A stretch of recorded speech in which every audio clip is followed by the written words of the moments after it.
سلام حبيباتي، سلام يا زينات، سلام يا الغاليات، ان شاء الله تكونوا بخير، ان شاء الله تكونوا مرتاحين والصحة تاعكم كامل تكون لاباس. عن بالي رانا في رمضان وكامل تتشهاو وتسخفوا على خبز الدار. جيتكم اليوم بوصفة خبز الدار قطن خفيف كالريشة ويجي يهبل. نبداو في الوصفة على بركة الله، بس قبل ما نبداو ما تنساوش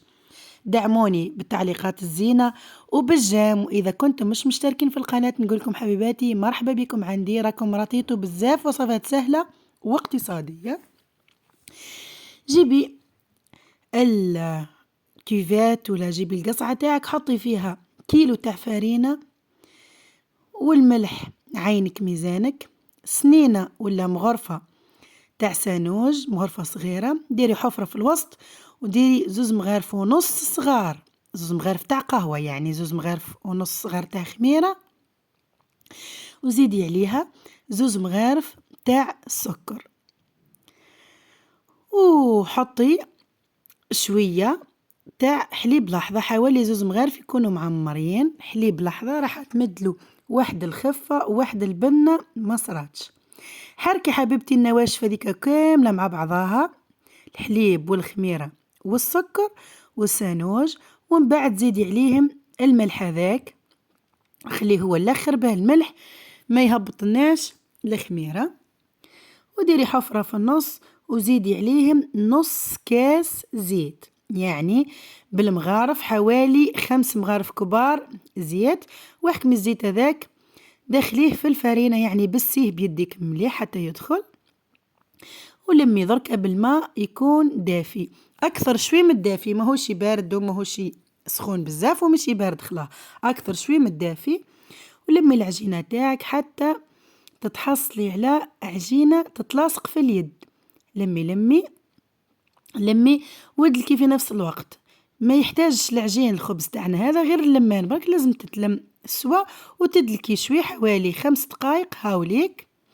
هاي العجينة كيف ما تتلاصق تلمت عنا، ما عجنتها ما والو، جست دلكتها برك وحطيتها ترتاح حوالي 10 دقائق، بعد اللمان خليها ترتاح 10 دقائق برك.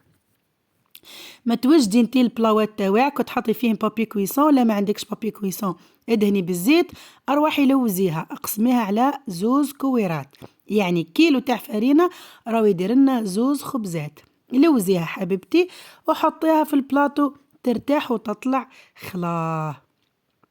الطلعة الأولى هذه الطلعة الأولى، يعني هذه المرحلة الأولى، حطيها في البلاوات تطلع وهي ملوزة كيماك، غطيها وحطيها في فوق بابي كويسون، ولا لما عندكش قلتلك ديري الزيت وحطيها تطلع. كي تطلع النص ساعة الأولى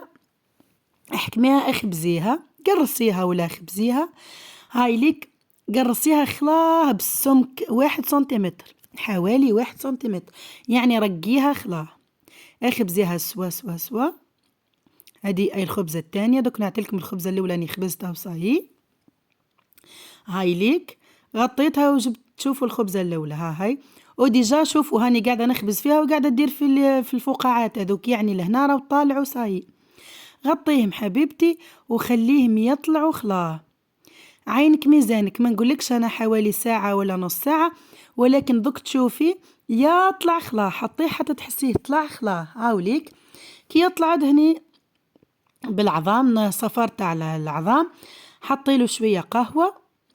لما عندكش القهوة ديريله شوية سكر ولا شوية خل،